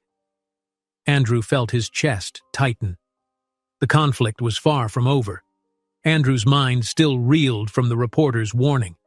"They're not done. Someone behind the scenes has deeper pockets and a bigger grudge than you think." He left the woman on that windswept riverbank and drove back in tense silence, passing city blocks that whirred by in a blur. The morning's press conference had cast everything in a sudden and glaring spotlight. Although the public gesture might protect Lily and the girls from backroom intimidation, it also painted a huge target on Andrew's own back. He pulled up to the apartment building, heart sinking as he spotted Lily and the children huddled near the entrance with their small overnight bags. A single security guard stood awkwardly nearby, arms crossed. Lily's face was set with quiet resolve, yet an undercurrent of worry flickered in her gaze. Andrew parked and leapt from the driver's seat. "What's going on?" he demanded, scanning their belongings. He noticed the older girl clinging to Lily's coat sleeve, while the other two stared at him with confused eyes. Lily gave him a small, tight smile. "I thought it might be best if we left for a bit," she said in a low voice. "After everything you said at the press conference, we don't want to drag you down any further." He shook his head vigorously. "No. If you leave, we lose the only leverage we have. People need to see I'm standing by you. Besides, I don't want you wandering without a safe place." Her lips pressed thin. "You think staying is safe? We've been threatened here, harassed by strange men. They could come back, Andrew. We can't just wait around like sitting ducks." He exhaled shakily, pressing a hand to his temple. "I know, but let's figure something out together. Please." He glanced at the children, who looked more frightened by the grown-ups' tension than by any outside threat at that moment. Softening his tone, he moved closer to Lily, gently placing a hand on her arm. "Don't go. At least, not like this." She searched his face, her own expression torn. Then, reluctantly, she nodded. "All right," she said in a subdued voice. "We'll stay. But we need an actual plan, Andrew." Before he could answer, his phone rang, a shrill intrusion that made them all jump. Andrew fished it out of his pocket, glancing at the screen. The caller ID displayed the name of a senior board member he'd been dodging all day. He clicked it to silent, turning his attention back to Lily and the girls. "Let's go inside," he said. "We'll talk about next steps." They returned to the apartment, passing through the now wary stares of the building staff. Word of Andrew's public declaration had likely spread among them. In the elevator, no one spoke. The children clung to Lily's arms, as if the abrupt hush made the space oppressive. Andrew's stomach churned, anticipating the wrath he would face from the board. No sooner had they stepped into the apartment than his phone buzzed again and again. This time, the voicemail beep sounded. Andrew let out a frustrated sigh, knuckles whitening around the device. "I'll listen to it," he muttered, retreating into the kitchen for a shred of privacy. Lily helped the girls put their coats away, then coaxed them into the living room with an educational show on the small television. "Just for a bit, okay?" she murmured to them. As the colorful images lit up the screen, Lily followed Andrew, worry etched into her brow. He stood against the marble countertop, phone pressed to his ear, face pale. "Yes, I understand," he was saying. "If that's the board's decision, then fine. I'll be there." When he hung up, Lily glimpsed the anger in his expression. "What is it?" He slipped the phone into his pocket with a trembling hand. "Emergency board meeting," he said quietly. "Apparently some major investors have threatened to back out if I don't resolve my personal issues immediately." Lily felt a stab of guilt. "I knew this would happen," she whispered. "We're costing you everything you've worked for." He stepped forward, about to protest, but another phone call erupted, this time vibrating relentlessly in his pocket. He silenced it, jaw tight. "I have to go," he said, voice clipped. "They'll make a move whether I show up or not, but I need to face them. Stay here and keep the doors locked. The guard downstairs will keep watch." Lily's eyes darted toward the living room, where the girls were half watching cartoons, half listening to the tension in the kitchen. "We'll be okay," she said, voice trembling with equal parts fear and determination. "Just come back to us." Andrew forced a small, reassuring smile and brushed a kiss across Lily's forehead. The gesture felt unfamiliar yet oddly comforting. "I promise," he said before striding out. The boardroom in Andrew's corporate tower brimmed with tension. Men and women in tailored suits sat around a long table, their eyes flicking between each other as Andrew entered. His father stood near the window, stern features hardened with disapproval. A hush fell over the room. Andrew closed the door firmly, the click echoing against the polished wood. "You wanted me here?" he said, scanning their stony faces. A senior partner cleared his throat, glancing at a folder in front of him. "Andrew, let's get straight to the point. This morning's press conference has generated an avalanche of calls from our investors. They're concerned about rumors of blackmail, intimidation, and, quite frankly, your personal entanglements with a homeless mother and 3 children." Andrew bristled at the dismissive phrase. "They're not just random children. They're my daughters, and the intimidation is coming from inside these walls." An uneasy stir rippled across the table. His father stepped forward, clearing his throat. "Son, you've put this entire company in jeopardy with your little public stunt. The investors want stability and continuity. We can't afford a tabloid-style fiasco." Andrew leveled his father with a steely glare. "Is that what you call ensuring the safety of my family? A fiasco? They were nearly attacked in our own home by people acting under someone's orders. If you had any decency, you'd support me instead of throwing me under the bus." His father's jaw tightened. "Don't play righteous. You're risking everything we built. Now, the board has voted on a temporary measure." A woman in a gray pantsuit lifted a sheet of paper, reading from it aloud. "Andrew Collins is to be suspended from his current position pending an internal investigation into the alleged wrongdoing and negative publicity that threatens ongoing projects. During this suspension, he will not represent the company in an official capacity, and all major decisions will be handled by a designated interim executive." Andrew's heartbeat pounded in his ears. "You're suspending me?" he echoed, voice shaking with anger. "For what? Refusing to abandon my children?" "It's for the good of the company," the senior partner insisted, though he wouldn't meet Andrew's eyes. "We have to show the investors we're taking steps." Andrew's father spread his hands in mock regret. "I warned you, Andrew. I told you this was a mistake, that Lily's presence would only bring trouble. Now look where we are." A flash of memory assaulted Andrew. Lily's pained face when she first revealed she'd been threatened years ago. The girls cowering behind her at the shelter, the chaos of the break-in, and all of it orchestrated, or at least encouraged, by men and women in suits who believed money justified cruelty. He slammed his hand on the table, making documents flutter. "You're all complicit. For years you've turned a blind eye to my father's meddling in my personal life. Now you have the nerve to call me a liability?" Voices rose in protest, some board members claiming ignorance, others insisting Andrew was forcing their hand. His father watched with thinly veiled contempt. "Fine," Andrew spat. "Keep your board seats, keep the investors happy. But understand this, I won't be your puppet. If I find proof of any involvement in threats against Lily, I'll bury each of you in court." A stunned silence prevailed. broken only by a shaky cough from one man near the end of the table. Andrew glared around the room, then turned on his heel and strode out. As he passed down the glossy corridor, staff members avoided his gaze, sensing the tension crackling off him. In the elevator, Andrew leaned against the mirrored wall, lungs aching from suppressed rage. Suspended, possibly on track to lose everything he'd built in a matter of days. He thought of Lily's anxious eyes and the children who had only just begun to trust him.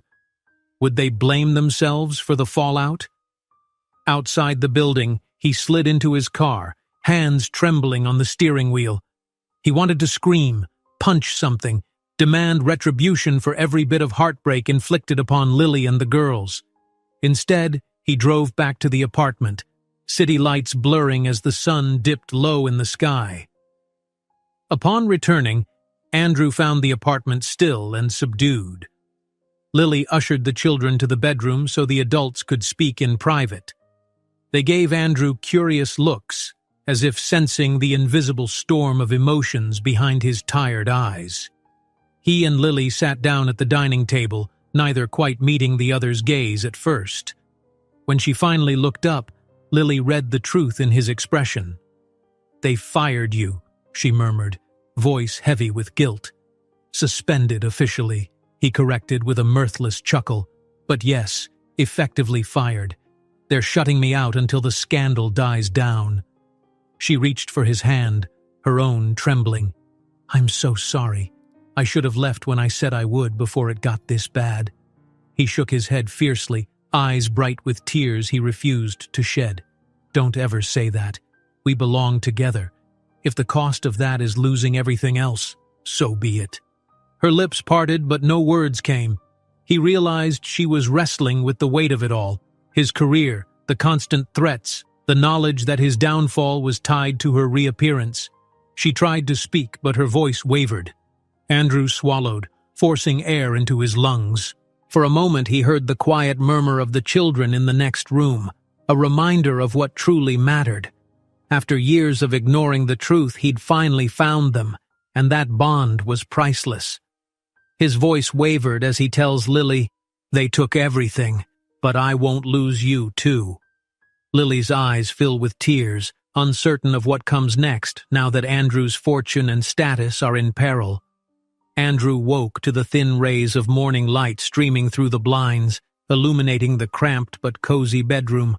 For the first time in days, a calm settled over his heart. No deadlines, no urgent calls from the board, no immediate danger lurking outside the door, at least for the moment. He rubbed the sleep from his eyes and glanced around, noting how different life felt now that his official ties to the old corporate world had been severed. He slid quietly into the hallway, careful not to wake Lily or the girls in the adjoining room. Since his suspension, the hush of early morning had become a rare solace. Though financial worries nipped at his thoughts, he also felt an odd sense of freedom. Without the constant business demands, he could finally focus on the people he cared about.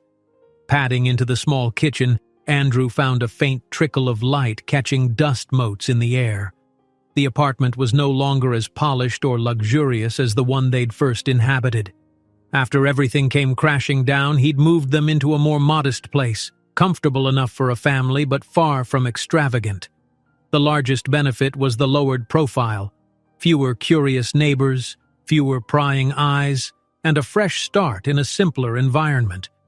He set about making coffee, smiling when he realized there wasn't a fancy machine with 100 settings, just an old kettle and a metal strainer for grounds. Lily had teased him about it at first, but it felt right. He flicked on a burner, the gentle click of the stove a comforting sound in the quiet dawn. Footsteps approached behind him. He turned to see Lily standing in the doorway, hair rumpled from sleep, wearing an oversized sweater. She caught his gaze and offered him a small, contented smile. "You're up early," she said softly. "Couldn't sleep," he admitted, gesturing to the kettle. "Figured I'd make coffee. How are the girls?" She stepped closer, hugging herself against the morning chill. "They're still out, which is good. They need the rest. Things have been calmer." Andrew's chest tightened at the thought of how turbulent the last few months had been, with bribes, threats, and violence turning their lives upside down. After the public showdown, the ominous calls and intrusive visitors had gradually tapered off, perhaps because Andrew had forced too much of their scheming into the open, making it riskier for them to continue. He suspected the threat still lingered, but for now, he was grateful for the lull. "Want to talk about your job prospects?" Lily asked, reading his subdued mood. He filled 2 mismatched mugs with steaming coffee. "I still have that offer," he said, recalling a conversation with a sympathetic investor who admired Andrew's integrity. "It's smaller scale, but it could be a solid start." Lily nodded, sipping carefully. "Smaller scale might mean less money," she said, "but maybe that's not so bad." He reached out and brushed her free hand with his fingertips. "After everything, I'd take honesty and stability over big paychecks any day." He paused, wrestling with his next words. "I'm still sorry about how my family treated you, how it forced us, to miss those years." She squeezed his hand gently. "We can't go back in time," she said. "Let's just make the future count." Andrew smiled, feeling that slow, steady warmth that came with the realization that Lily no longer seemed poised to bolt. The sound of a door creaking interrupted them. One of the girls emerged, rubbing her eyes, her hair stuck up in a messy tumble of curls. She blinked, as if trying to adjust to the light. "Morning," Andrew said, a tenderness in his voice he never thought he'd be able to use with a daughter he hadn't known. "Did you sleep okay?" She nodded shyly, shuffling to Lily's side. Lily ruffled her hair affectionately, guiding her toward the small table. Andrew poured a little milk into a mug and handed it to her. The girl muttered a quiet, "Thank you." Andrew could have melted on the spot. Soon the other 2 emerged as well. The youngest, clutching a threadbare stuffed animal, clung to Lily's leg. The oldest, eyes half open, gave Andrew a cautious smile. He marveled at how each day their trust in him grew a fraction more. Every small gesture, like them letting him comb their hair or help with their shoes, felt like a victory. After a shared breakfast of scrambled eggs and toast, Andrew and Lily corralled the girls into a gentle routine.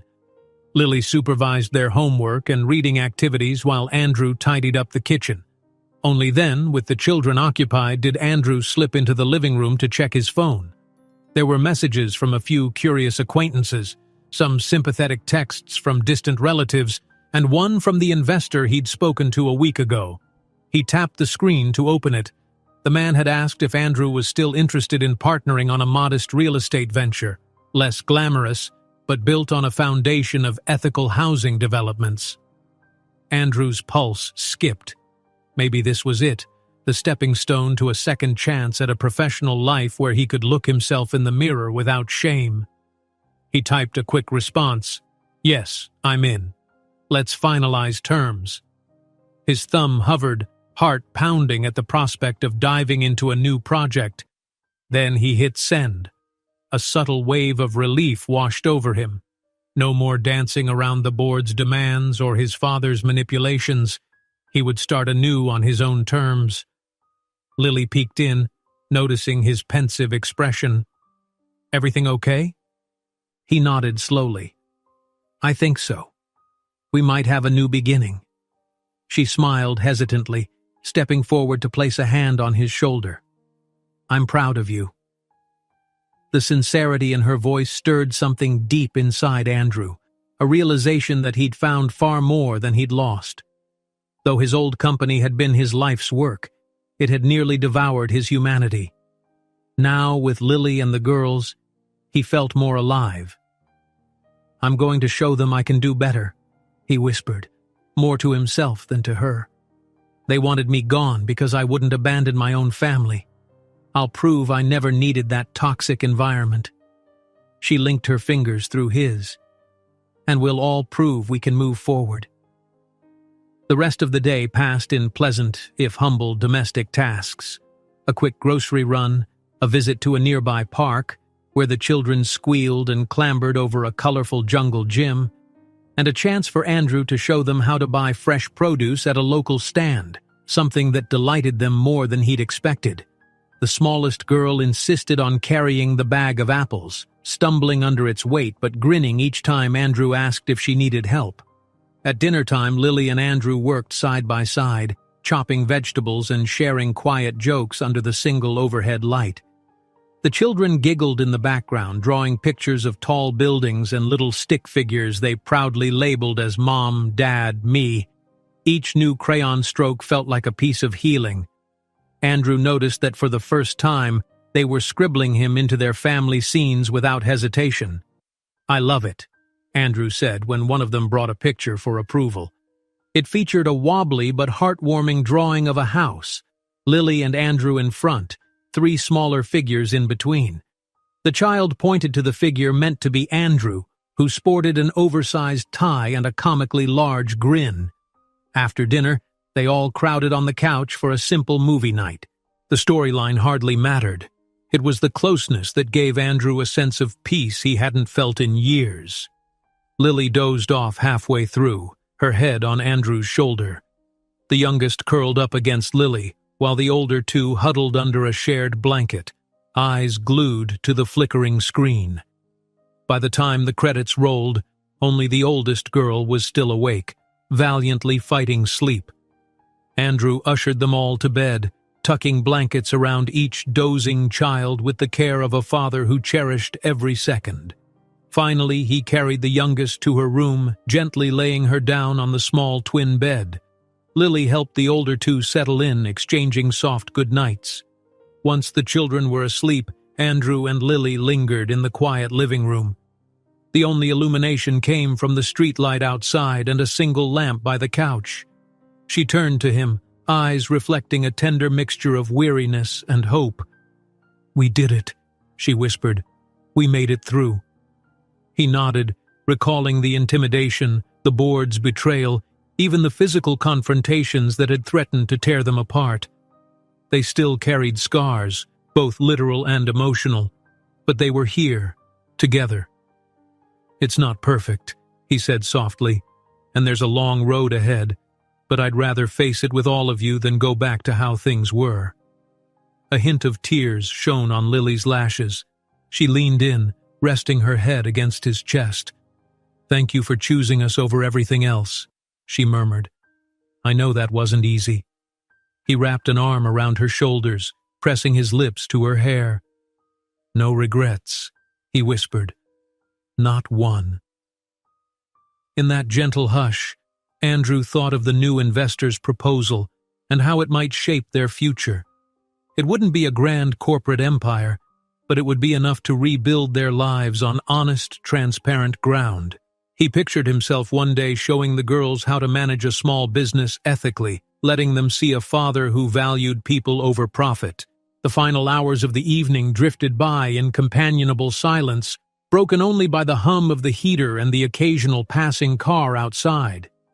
At last, Lily headed to their modest bedroom, stifling a yawn. Andrew lingered, tiptoeing into the hallway to check once more on the girls. He found them all fast asleep, arms and legs tangled in comfortable chaos. He stood there, leaning against the doorframe, heart swelling with gratitude for a family he never thought he'd have. After everything they'd endured, lies, manipulation, threats, here they were, beginning again. With a deep breath, he stepped in softly, crouching by the nearest bed, gazing at a peaceful face that reminded him so much of Lily. Then he looked over at the other two, snuggled into pillows, breathing in synchronized rhythms. In the stillness, he murmured the words he wished he'd been able to say from the start. "Money can buy a lot, but it can't buy second chances. Thank goodness we're making the most of ours." If you enjoyed this story, don't miss the next one. Just click on the screen.